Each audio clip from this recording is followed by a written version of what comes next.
Welcome back to smart money corner. And ఈ వీడియోలో చాలా మట్టుకు ఇక్కడ నుంచి ప్రైస్ అప్రిషియేషన్ వచ్చే స్టాక్స్ ఏంటో చూద్దాము. ఫస్ట్‌గా rain industries. So, rain industries last week మీకు ఒక బులిష్ ప్యాటర్న్ అయితే ఫార్మ్ అయింది. అండ్ వీక్లీ చార్ట్ బేసిస్ మీద స్టాక్ అయితే చాలా మట్టుకు బులిష్‌గా కనబడుతుంది. మీకు బై వాల్యూమ్స్ అయితే పెరుగుతూ వస్తున్నాయి. అండ్ పాజిబుల్లీ 200 పైన స్టాక్ అయితే సస్టైన్ అవ్వగలుగుతుంది కాబట్టి next leg of rally rain ఇండస్ట్రీలో వస్తే కనుక 240-260 అయితే వెళ్ళొచ్చు. అండ్ చాలా మటుకు లాంగ్ టర్మ్ చార్ట్స్‌లో మీకు స్టాక్‌లో ఒక కరెక్షన్ అయితే కనబడుతుంది. అండ్ హోప్‌ఫుల్లీ కరెక్షన్ తర్వాత మళ్ళీ ఒక అప్ ట్రెండ్ అయితే రెయిన్ ఇండస్ట్రీలో స్టార్ట్ అయింది. అండ్ రెయిన్ ఇండస్ట్రీస్ ఒకటి వాచ్ లిస్ట్‌లో అయితే పెట్టుకోవాల్సి ఉంటుంది. సో, ఇంకొకటి హెచ్‌డీఎఫ్‌సీ బ్యాంక్. అండ్ హెచ్‌డీఎఫ్‌సీ బ్యాంక్‌లో కూడా రీసెంట్ హై ఏదైతే ఉందో లైక్ 1700 నుంచి మీకొక ఫాల్ అయితే కనబడుతుంది. 1365 వరకి. స్టాక్‌లో ఇక్కడ నుంచి మీకొక అక్యుములేషన్ అయితే చాలా మటుకు వచ్చే ఛాన్స్ ఉంది. అండ్ రిస్క్ రివార్డ్ హెచ్‌డీఎఫ్‌సీ బ్యాంక్‌లో చాలా ఫేవరబుల్‌గా ఉండనుంది ఇక్కడ నుంచి. అండ్ ఈవెన్ లాంగ్ టర్మ్‌లో బై చేసే వాళ్ళకి కూడా హెచ్‌డీఎఫ్‌సీ బ్యాంక్ ఒక బెస్ట్ బయింగ్ ఆపర్చునిటీ. అండ్ ఇది 1 year chart.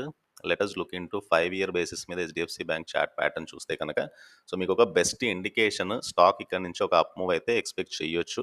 And HDFC bank ఒకటి డెఫినెట్‌గా అయితే వాచ్ లిస్ట్‌లో పెట్టుకోవాలి. సో, పాజిబుల్లీ ప్రస్తుతానికి స్టాక్ అరౌండ్ 1400 దగ్గరగా ఉంది కాబట్టి నెక్స్ట్ ఫ్యూ మంత్స్‌లో స్టాక్ 1600 15-1600 అయితే వెళ్ళొచ్చు. So, HDFC bank risk reward చాలా ఫేవరబుల్‌గా ఉంది. అండ్ హెచ్‌డీఎఫ్‌సీ బ్యాంక్ తర్వాత ఇంకొక స్టాక్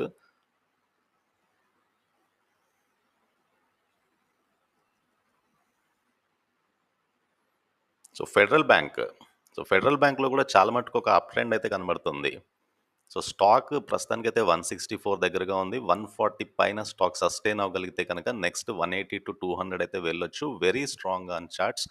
అండ్ పాజిబుల్లీ మీకు ఒక బై వాల్యూమ్స్ కూడా పెరుగుతూ వస్తున్నాయి. అండ్ రిస్క్ రివార్డ్ ఫెడరల్ బ్యాంక్‌లో ఇక్కడ నుంచి అయితే చాలా ఫేవరబుల్‌గా ఉంది. మీకు ఒక clear indication up side maybe మీకు ఫ్యూ పాయింట్స్ కరెక్షన్ జరిగినా కూడా సో, డెఫినెట్‌గా స్టాక్‌లో ఒక అప్ ట్రెండ్ అయితే ఎక్స్‌పెక్ట్ చేయొచ్చు. సో, ఫెడరల్ బ్యాంక్ ఒకటి డెఫినెట్‌గా అయితే వాచ్ లిస్ట్‌లో పెట్టుకోవాల్సిన స్టాకే. ఫెడరల్ బ్యాంక్‌తో పాటు ఇంకొక stock bank of Baroda. Bank of Baroda స్టాక్‌లో కూడా ఏదైతే మీకు చాలా మటుకు ఒక అప్ ట్రెండ్ అయితే కనబడుతుంది. సో, హోప్‌ఫుల్లీ స్టాక్‌లో ప్రస్తుతానికైతే 275 దగ్గరగా ఉంది. నేను అనుకుంటున్నాను 250 పైన స్టాక్ సస్టైన్ అవ్వగలిగితే నెక్స్ట్ 300-320 బ్యాంక్ ఆఫ్ బరోడాలో ఎక్స్‌పెక్ట్ చేయొచ్చు. మేబీ ఫ్యూ పాయింట్స్ ఒక కరెక్షన్ అయితే కనబడొచ్చు. 260 వరకు వచ్చినా కూడా అక్కడ మీకు ఒక బయింగ్ అయితే ఎక్స్‌పెక్ట్ చేయొచ్చు. అండ్ అక్కడి నుంచి స్టాక్‌లో మళ్ళీ ఒక అప్ ట్రెండ్ అయితే వచ్చే ఛాన్స్ ఉంది. సో, బ్యాంక్ ఆఫ్ బరోడా ఒకటి డెఫినెట్‌గా అయితే వాచ్ లిస్ట్‌లో పెట్టుకోవాల్సిన స్టాకే. అండ్ బ్యాంక్ ఆఫ్ బరోడా తర్వాత ఇంకొకటి కంటిన్యూయస్‌గా మీకు ఒక అప్‌వర్డ్ జర్నీలో ఉన్న స్టాక్ ఎన్‌టీపీసీ.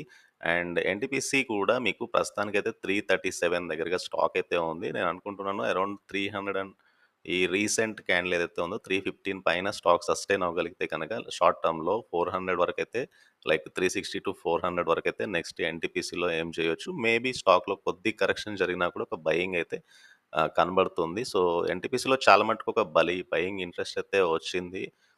ఫ్యూ మంత్స్ నుంచి కూడా. అండ్ హోప్‌ఫుల్లీ ఇదే ప్యాటర్న్ ఏదైతే ఉందో ఇది కంటిన్యూ అయ్యే ఛాన్స్ అయితే కనబడుతుంది. సో, ఎన్‌టీపీసీ ఒకటి డెఫినెట్‌గా అయితే వాచ్ లిస్ట్‌లో పెట్టుకోవాల్సిన స్టాకే.